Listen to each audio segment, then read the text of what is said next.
প্রিয় দর্শক, আসসালামু আলাইকুম। সম্প্রতি আমরা চেতনা শব্দটি সবচেয়ে বেশি ব্যবহার শুনতে পাচ্ছি। কেউ বা বলছেন ৭১-এর মহান মুক্তিযুদ্ধের চেতনা, আবার কেউ বা বলছেন জুলাইয়ের গণ অভ্যুত্থানের চেতনা।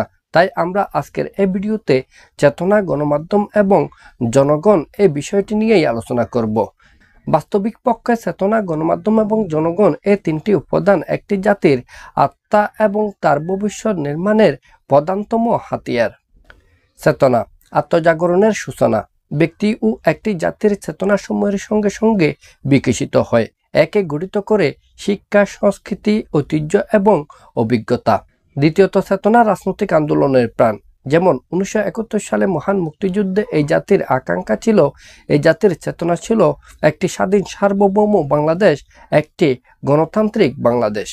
আবার গত জুলাই আগস্টে ঘটে যাওয়া গণ অভ্যুত্থানের মূল চেতনা ছিল গণতন্ত্র, বৈষম্যহীন বাংলাদেশ এবং বাক স্বাধীনতা, মত প্রকাশের স্বাধীনতা, মানবাধিকার এবং মৌলিক অধিকার। আর চেতনার কণ্ঠস্বর তখনই শক্তিশালী হয় যখন তা শুধুমাত্র অতীত নয়, বরং ভবিষ্যতের জন্য ন্যায়বোধকেও ধারণ করে। চেতনা মানে হচ্ছে প্রশ্ন করা, প্রতিরোধ গড়া এবং ন্যায়ের পথে হাঁটতে শেখা।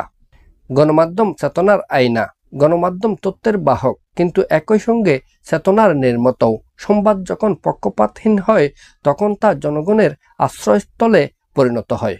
আর আজকের ডিজিটাল বাংলাদেশে গণমাধ্যম বলতে শুধুমাত্র পত্রিকাকে বোঝায় না, বরং মূলধারার গণমাধ্যমের সাথে সাথে সামাজিক যোগাযোগ মাধ্যমও চেতনা তৈরির প্ল্যাটফর্মে পরিণত হয়েছে। তবে ভুয়া খবর, বিভ্রান্তিকর বিশ্লেষণ এবং দলীয় প্রচারণার ফলে গণচেতনায় ফাটল ধরায়। আর এখানেই সচেতন জনগণের গুরুত্বপূর্ণ ভূমিকা রয়েছে বলে আমরা মনে করি। আর এক্ষেত্রে বলা যায়, সাংবাদিকতা একটা নৈতিক দায়িত্ব। শক্তিশালী গণমাধ্যম মানে জনগণের পক্ষে কথা বলা, দুর্নীতিকে প্রকাশ্য আনা, রাজনৈতিক সিদ্ধান্তকে জবাবদিহিতার আওতায় নিয়ে আসা। জনগণ পরিবর্তনের মূল চালিকা শক্তি। জনগণ চেতনার ধারক, মিডিয়ার বক্তা, রাজনৈতিক কাঠামোর গঠনকারী। তাদের অংশগ্রহণ, সচেতনতা এবং প্রতিরোধের মনোভাবই সামাজিক রূপান্তরের মূল ভিত্তি।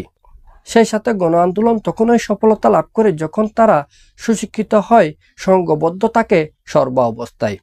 আর সমাজ তখনই উদার হয় যখন জনগণ নিজেদের ভিন্নতা মেনে নিয়েও নতুন করে সম্মেলন সৃষ্টি করে।